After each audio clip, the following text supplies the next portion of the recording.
Don't you dare pretend you didn't know what you were doing! My mom screamed into the phone, her voice so loud I had to hold it away from my ear. We're family! You can't just abandon us because your feelings got hurt. I sat there in my home office, staring at the April rain hitting the windows of my Burlington townhouse, feeling a strange mix of numbness and rage.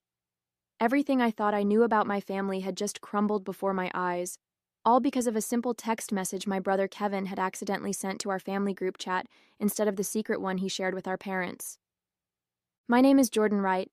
I'm 35 years old, and until yesterday I thought I was just being a good daughter by helping my parents with their retirement expenses. I'd built a successful marketing consulting business from scratch after college, and when it really took off 5 years ago, I started sending my parents extra money each month. They'd always struggled financially, and I wanted to make sure they could enjoy their retirement without worrying about basic expenses. What I didn't know was how they really saw me. The family ATM just sent another $3,000, my brother had texted, followed by my dad's response. LMAO, keep that gravy train running. She's too stupid to realize we're using her. Then my mother. Just bought those golf clubs your father wanted. Jordan would flip if she knew her money was going to those instead of medication. The screenshots kept coming, years of conversations about how to manipulate me, how to play on my sympathies, how to extract more money. I couldn't breathe as I scrolled through message after message. Kevin quickly tried to delete them, but it was too late. I'd seen everything. 3 years of them laughing at my generosity, planning expensive vacations while telling me they couldn't afford their medications, upgrading their cars while claiming their heating bill was overwhelming their budget. For the last day, my phone had been blowing up with texts and calls from my family. My dad swore they were just joking around. My mom said I was taking things out of context. Kevin claimed he was just going along with it, to stay on our parents' good side. But their own words had exposed the ugly truth. The rain intensified outside, matching the storm raging inside me. I'd been financing their comfortable retirement for years, thinking I was helping them survive. Meanwhile, they'd been living it up, laughing at how easily they could manipulate their stupid, successful daughter.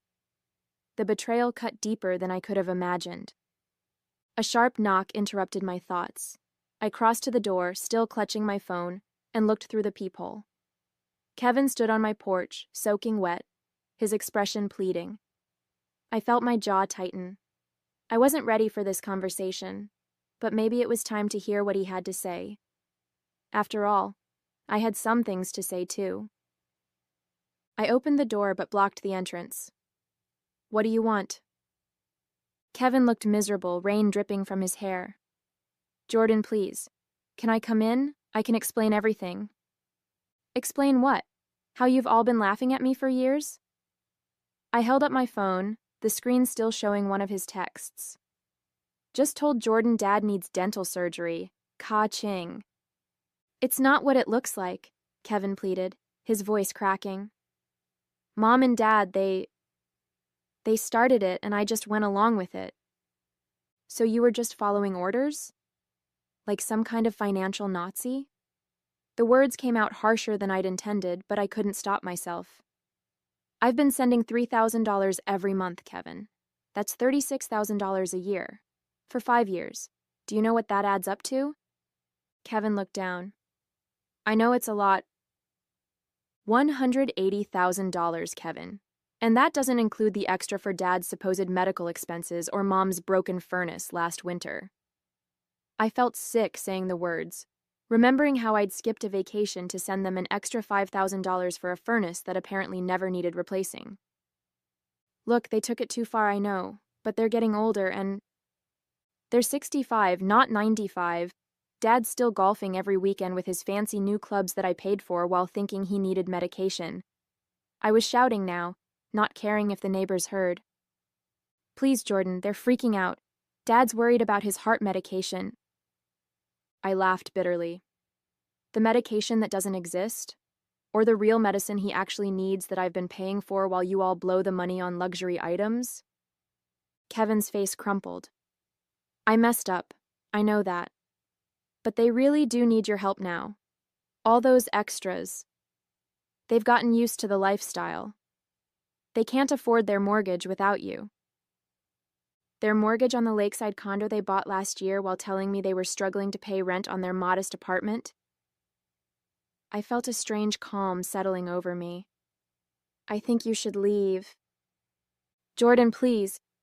Number, I've been Jordan, please, for too long. Now I'm just Jordan. And Jordan is done. After Kevin left, I sank into my couch, my entire body trembling. The screenshots from their group chat played on repeat in my mind. In one, my father had written, "Just told Jordan the roof is leaking. Let's see how much we can squeeze out of her this time." My mother had replied, "She's such a sucker for helping family. I almost feel bad. Almost." Then Kevin, "Maybe we should start a betting pool on how quickly she sends the money." I'd been nothing but an ATM to them, a resource to be drained, a joke. I pulled out my laptop and logged into my banking portal. Every month for the past 5 years, there it was. $3,000 transferred to my parents' joint account, plus all the emergencies, another $40,000 over the years. Dental work that never happened. Car repairs for problems that didn't exist. Medical bills for treatments they never received. And what had I sacrificed? I delayed buying my own home for 2 years to help them with their supposed mortgage troubles. I'd worked 60-hour weeks to afford both my life and theirs. I'd skipped vacations, bought secondhand furniture, and cut corners on my own life to make sure they were comfortable. For what? So they could laugh at me. So they could buy golf clubs and take cruises while I worried if they were eating properly. I opened another tab and logged into the investment account I'd set up for them 3 years ago. My secret plan to surprise them with a supplemental retirement fund when they turned 70. I'd been contributing $1,000 monthly. The balance showed just over $42,000. My finger hovered over the close account button. Number not yet. I needed a clear head for this. I called my best friend Megan, who was also my attorney. "They did what?" She practically screamed when I explained the situation. "I know," I said, my voice hollow. "I've been an idiot." "No, Jordan. You've been kind. They're the ones who should be ashamed." Her voice softened. "What do you want to do?" "I don't know," I admitted. Part of me wants to just cut them off completely. Another part wants to confront them and hear them try to explain themselves. "Before you do anything, we need to review what you've set up for them legally. Are they on any of your accounts, insurance policies, the retirement supplement you mentioned?" I felt a chill. I hadn't even thought about all the ways we were financially entangled. Beyond the monthly transfers and the investment account, I'd added them to my premium health insurance policy as dependents 2 years ago. My father's heart medication, which I now question the existence of, was covered under my plan. They were also beneficiaries on my life insurance policy. I need to untangle all of this, I realized aloud. "One step at a time," Megan counseled. "First, gather all the documentation of what you've given them. Bank statements, texts asking for money, everything. Second, make a list of all financial connections you need to sever. Third, decide if you want to communicate with them about why you're doing this." As I hung up, my phone buzzed with a text from my mother. "Your father is very upset. His blood pressure is through the roof because of your behavior. We need to talk now." Something inside me hardened. The manipulation was still happening even now. They still thought I would fold, that I would come running the moment they mentioned a health concern. Not anymore. I opened my laptop again and began taking screenshots of every monthly transfer. Then I started a document titled Family Financial Support, 5 years, and began listing every dollar, every supposed emergency, every sacrifice I'd made. By the time I finished, the document was 12 pages long and the truth was inescapable. I wasn't just hurt, I was done. The next morning, I woke up with a clarity I hadn't felt in years. My path forward was suddenly crystal clear. Before doubt could creep in, I called into work, telling my assistant I needed a personal day. This would require my full attention. "Jordan Wright speaking," I answered when my phone rang 20 minutes later. "Ms. Wright, this is Samuel from Vermont Community Bank. I'm returning your call about closing an investment account. Yes, thank you for getting back to me so quickly. I took a deep breath. I need to close the supplemental retirement account I set up for Robert and Patricia Wright. I see. May I ask if there's a problem with the account? No problem with the account, I said. Just a problem with the intended recipients. After confirming my identity and authority over the account, Samuel walked me through the process. Since I was the sole controller of the account, it had been intended as a gift. I could close it without my parents' knowledge or consent. The $42,680 would be transferred back to my primary account within 3 business days. Is there anything else I can help you with today, Ms. Wright? Actually, yes. I'd like to cancel all recurring transfers to the joint account belonging to Robert and Patricia Wright. Those are currently set at $3,000 monthly, correct? Correct? My voice didn't waver. I'd like that stopped immediately. Step 1 complete. Next, I called my health insurance provider. This one was trickier. Mid-year changes to dependents required a qualifying life event, and discovering your parents have been scamming you wasn't on their list. But after explaining my situation to a sympathetic representative named Miguel, he found a solution. Since they have their own residence and you no longer provide more than 50% of their financial support, we can process this as a change in dependent status, he explained. They'll receive notification that they've been removed from your policy effective at the end of the month, which gives them 30 days to find alternative coverage. That's perfect, I said. Thank you for understanding. Family situations can be complicated, Miguel said kindly. Been there myself. Step 2 complete. The life insurance policy was the easiest change. A simple online form removed my parents as beneficiaries and replaced them with a local children's charity. By noon, I'd systematically dismantled every financial connection to my family except one, my brother Kevin's student loan, which I'd been paying for the past 3 years. He still had 2 years of payments left at $580 monthly. That one gave me pause. Kevin had participated in the deception, but he'd also seemed genuinely remorseful. Had he been pressured by our parents? Or was he just sorry he got caught? My phone pinged with a text from Kevin. Mom and Dad are freaking out. Dad says his prescription refill was denied at the pharmacy. What did you do? That answered that question. Not a word of apology or understanding, just more pressure to restore the flow of money. I replied, their consequences are not my problem anymore. My phone immediately rang. Kevin. I sent it to voicemail. Instead, I opened my email and composed a formal letter to my parents, attaching the 12-page document I'd created the night before.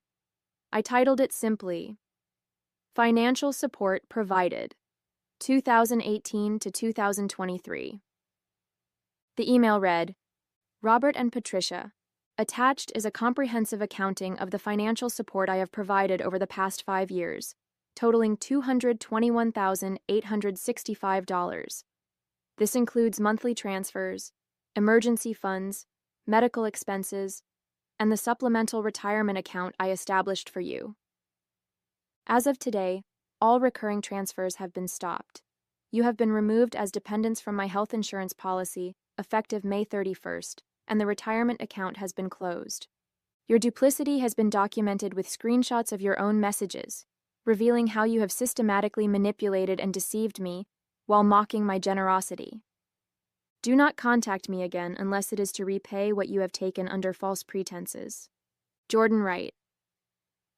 I read it over twice, attached the document, and hit send. Step 3 complete. Then I blocked their numbers on my phone, removed them from my social media, and sat back in my chair, exhausted but relieved. For the first time in years, my money was truly my own.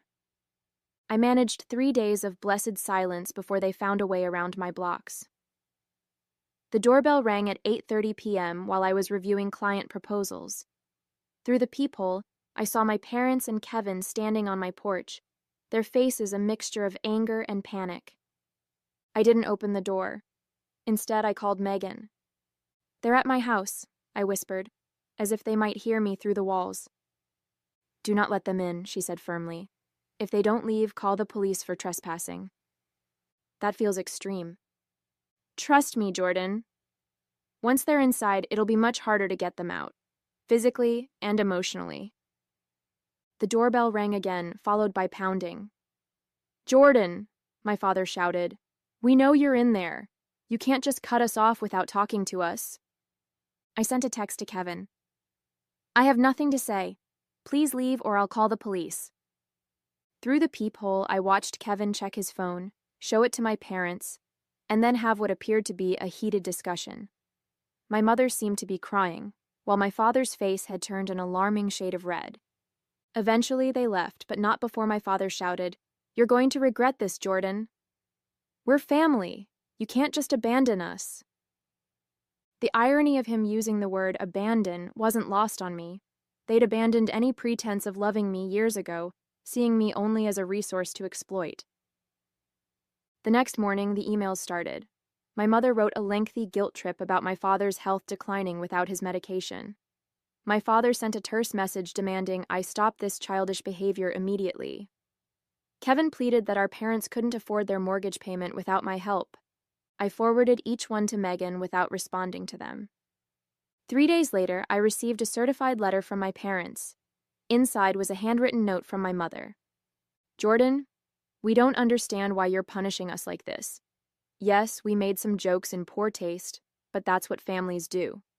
Your father's heart medication is $450 per month without insurance. Our mortgage is due next week, and we can't cover it without your help. We might lose our condo. Is that what you want? For your elderly parents to be homeless? Please stop this cruelty and talk to us." I nearly laughed at the elderly comment. They were both 65 and in good health. My father's golf game had never been better, according to the country club photos Kevin had accidentally included in one of those fateful screenshots. I called the pharmacy where my father filled his prescriptions, pretending to be my mother. "I'm calling about my husband Robert Wright's heart medication. What's the cost without insurance?" "Let me check," the pharmacist said. After a moment, "It's $42 for a 30-day supply, Mrs. Wright." Not $450. Another lie. That evening, Kevin showed up at my office as I was leaving. He looked terrible, dark circles under his eyes, clothes rumpled. "Jordan, please," he said, stepping in front of me. "They're falling apart. Dad's talking about bankruptcy." "That's not my problem," I replied, trying to step around him. "How can you be so cold? They're our parents." "Are they? Because real parents don't exploit their children. Real parents don't laugh behind their kids' backs about how stupid and gullible they are. They made mistakes, but—" "No," I cut him off. "A mistake is forgetting a birthday. What they did was calculated and cruel. For years, Kevin. Years. The condo is going into foreclosure. They can't make the payments without you."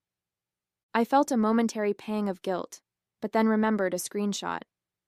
Just convinced Jordan we're struggling with rent. Meanwhile, we're closing on the lake condo next week. Cheers. "They shouldn't have bought a place they couldn't afford," I said flatly. "What about Dad's medication? The prescription that costs $42, not $450? He can get a job at Walmart if he needs to cover that." Kevin's eyes widened. "How did you—" "I did my research. No more lies, Kevin." I walked past him to my car. "Tell them to look into government assistance programs. That's what they're there for." "Jordan," he called after me. "They're talking about moving in with me. I can't handle that." I turned back. "That sounds like a you problem, Kevin. Welcome to consequences." 2 weeks after cutting my family off, I was sitting in a therapy session I'd finally scheduled for myself. Dr. Bennett, a woman in her 50s with kind eyes and a no-nonsense demeanor, listened as I recounted the whole sordid story. "Every day I swing between feeling strong and feeling horrible," I admitted. "Like yesterday, I found out from a mutual friend that my parents had to cancel their country club membership. I actually felt guilty about it for hours." "That's normal, doctor," Bennett said. "You're grieving the family you thought you had. That includes grieving the role you played as their supporter." But they didn't deserve my support. They were using me. Both things can be true at once. They didn't deserve your support, and you can still feel loss about no longer providing it. I pondered that while Dr. Bennett continued. The role of family provider clearly became part of your identity. Now you're redefining who you are without that role. I hadn't thought about it that way, but she was right. For 5 years, I'd tied my self-worth to being the successful daughter who could support her parents. Who was I now?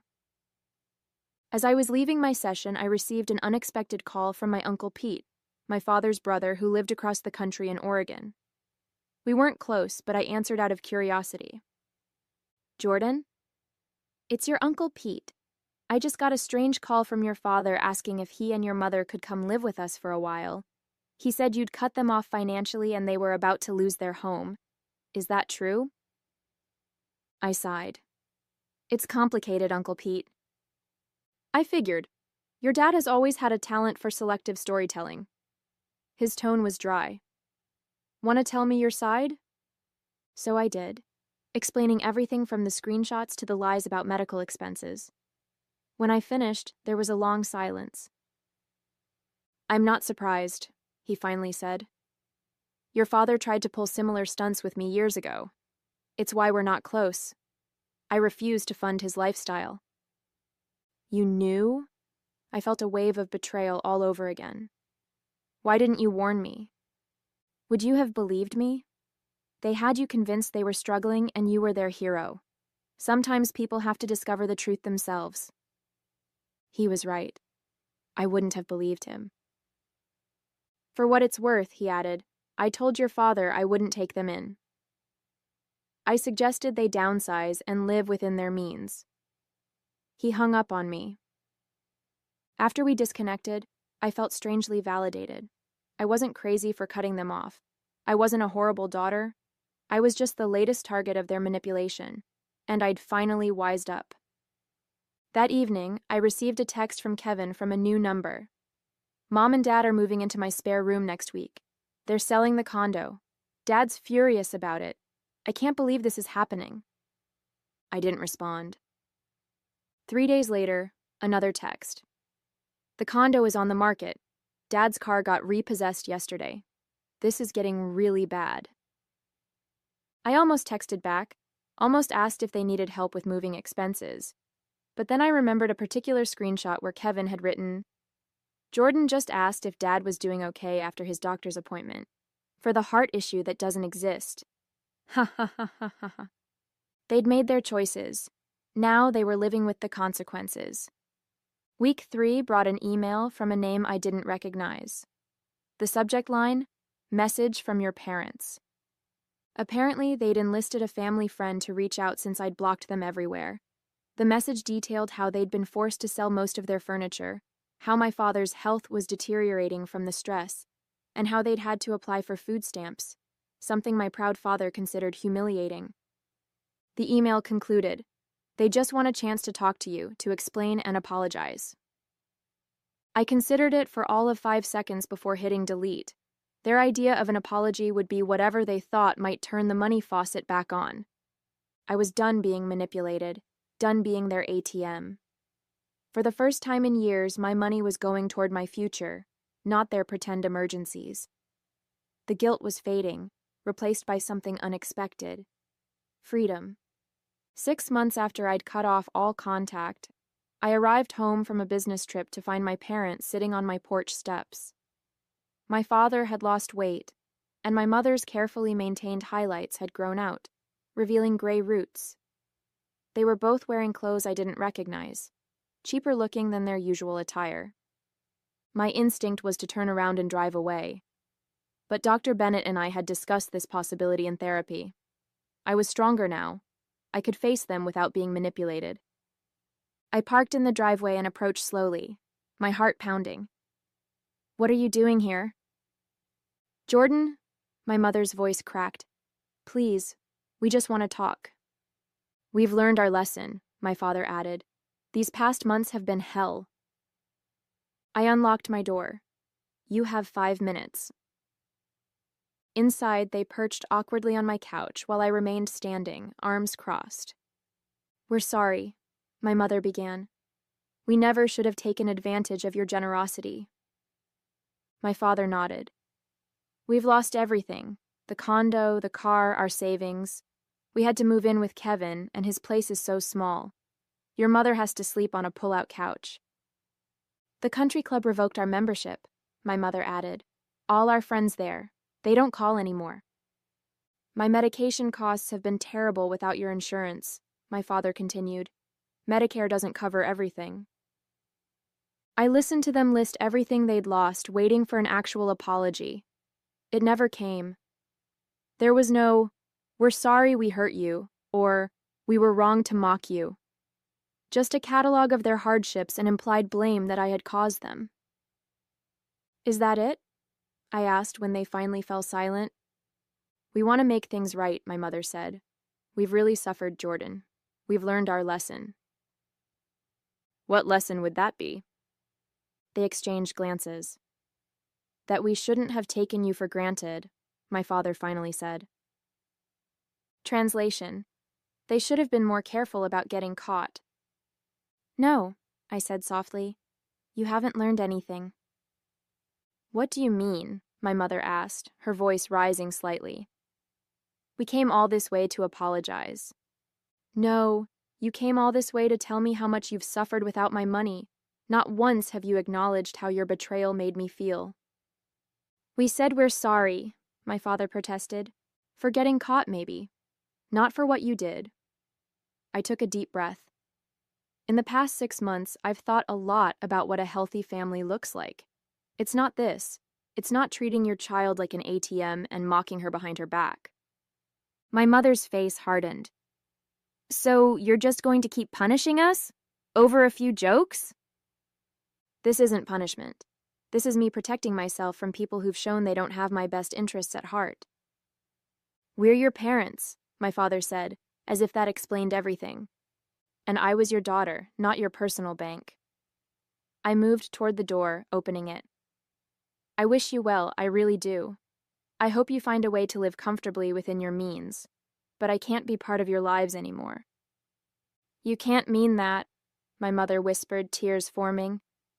We need you. That's the problem. You don't need me. You need what I can provide. There's a difference. My father stood, anger replacing his earlier contrition. So that's it? After everything we've done for you? What exactly have you done for me, Dad? Besides take and take and take? He had no answer. As they walked out the door, my mother turned back. You'll regret this, Jordan. Family is all you have in the end. I shook my head. No, Mom. Family is supposed to be the people who love you unconditionally. I've built that family with my friends. What you offered was just a transaction. I closed the door and leaned against it, listening to their footsteps retreat down the path. I expected to feel guilt or grief. Instead, I felt an overwhelming sense of peace. The ATM was permanently closed, and for the first time in my adult life, I was truly free.